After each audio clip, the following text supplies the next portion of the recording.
یہ خوبصورت پتھر جو آپ کو نظر آ رہے ہیں یہ دریائے نیلم کے پتھر ہیں، اور اس طرح کے پتھر جہلم میں، دریائے سندھ کے اندر اور مختلف دریاؤں میں آپ کو آسانی سے ملتے ہیں۔ اور یہ کہانی بتا رہے ہیں خواجہ خورشید صاحب کہ یہ پتھر دراز پہ بڑے قیمتی پتھر بکتے ہیں، چاہے سونے کی قیمت میں نہ صحیح لیکن پتھر کی قیمت میں ضرور ہے، اور یہ پودے بھی اسی طرح کی کہانی ہے۔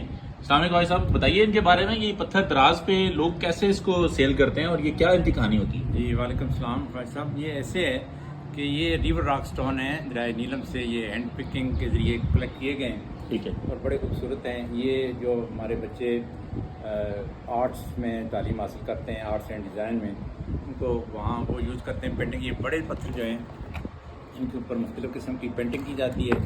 یہ چھوٹے پتھروں کو اپنی آرائشی طور پہ کیاریوں کے گرد پودوں کے گملوں میں استعمال کرتے ہیں۔ اور یہ کیا پر کے جی لوگ خریدتے ہیں یا پتھر کے حساب اس سے؟ کی جو ہمارے